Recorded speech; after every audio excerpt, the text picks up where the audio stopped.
Long ago, on a hillside near Bethlehem, sat a very young shepherd, playing a gay, happy tune on his little wooden pipe.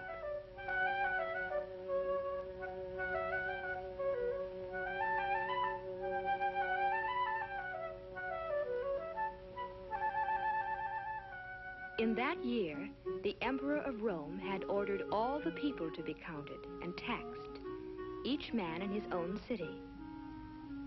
And so the highways were soon filled with travelers, returning to the towns where they had been born. On the road were a carpenter called Joseph and his wife, Mary.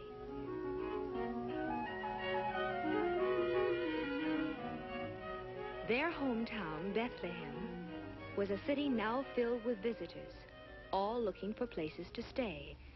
And by twilight, Joseph and Mary were weary of searching.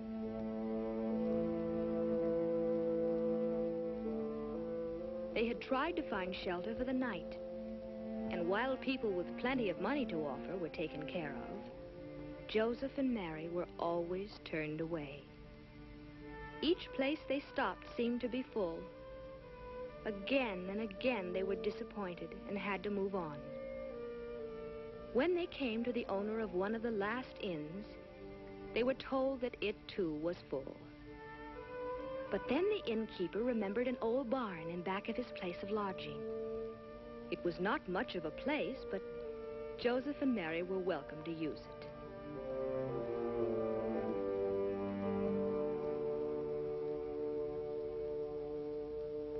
This was where they would stay for the night.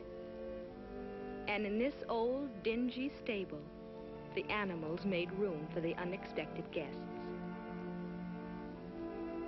As Joseph made Mary comfortable and the weary tourists took their rest, night settled over Bethlehem.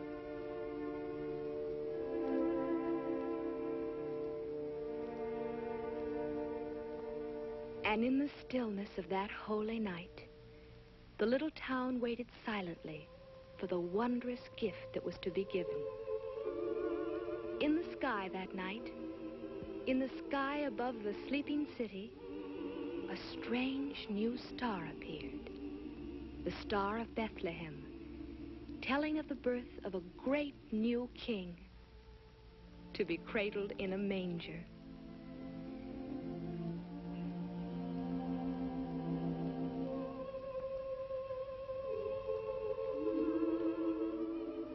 And so it was that Christ the Savior was born in Bethlehem on that silent night so long ago.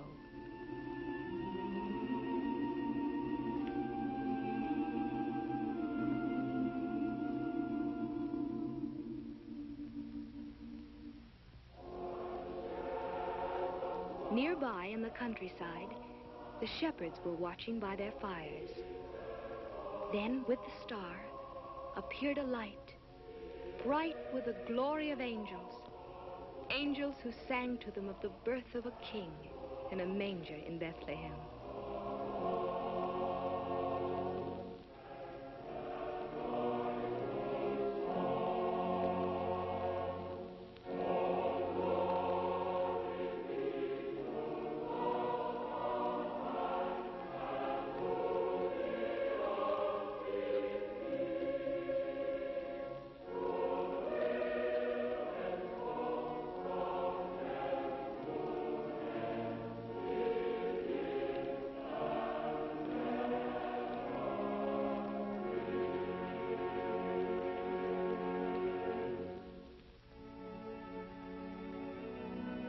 Full of wonder and surprise, the shepherds hoped to see the child of whom the angels sang.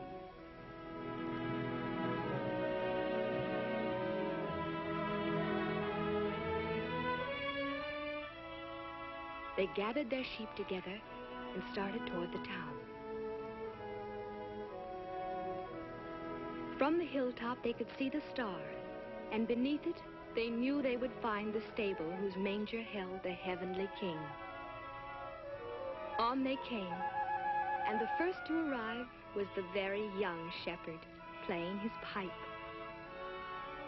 As he saw the baby with Mary and Joseph, he came close to the manger.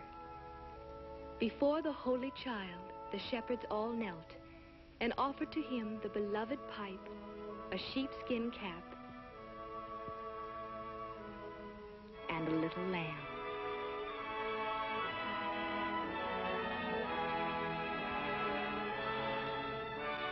And when they had worshipped him, they would go to tell others of this wonderful thing that had happened.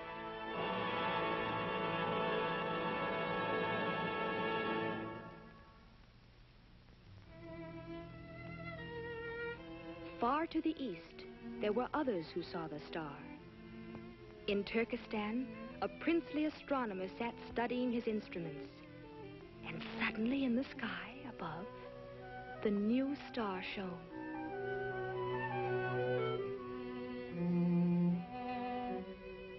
In India, a king watched from the balcony of his marble-columned palace as the star grew larger and larger.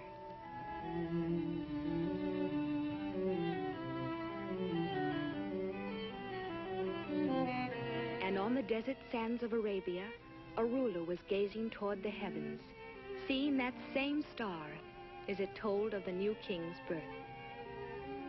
To them all, it meant that a king had been sent from God, a king they would worship.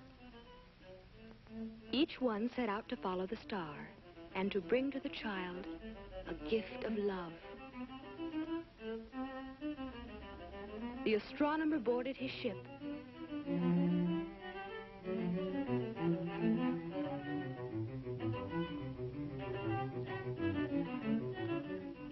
and sailed over the waves toward the guiding star.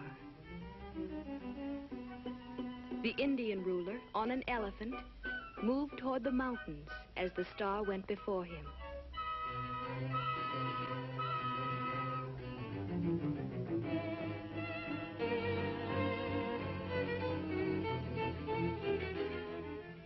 And from Arabia, across the desert, came the third king on a camel. It was a long journey and a hard one for all of them. But as they followed the star, each came nearer to the land of Israel, where Herod ruled.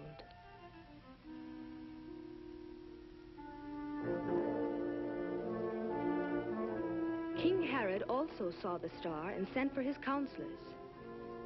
To Herod's advisors, the star fulfilled a prophecy that a king should be born in Bethlehem, in the land of Judah. And while the eastern kings continued their journey toward Jerusalem, Herod was disturbed by this unwelcome news.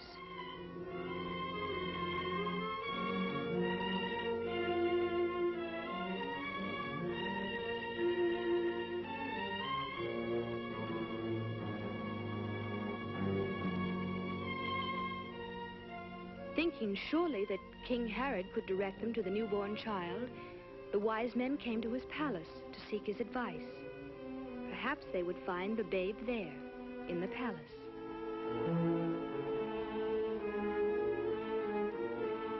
Herod sent them to Bethlehem, saying, "When you have found the child, tell me that I may worship him also."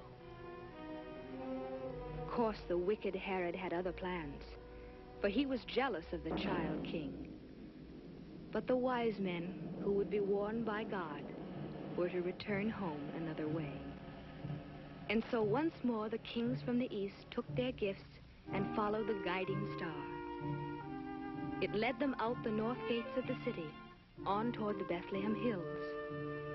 Then, above the little town, it seemed to stop. At last they knew that here, in Bethlehem, they should find the newborn king. They did find him, and with him the young shepherd who had brought the first gift to the manger.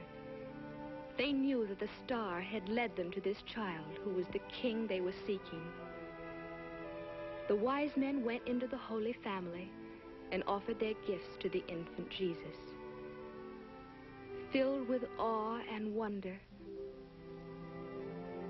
they knelt before him and put at his feet a crown of gold,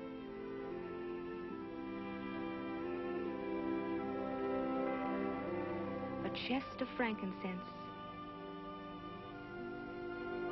a jar of myrrh. And they worshipped him, the child of the line of David, the Son of God, the King to be called Emmanuel.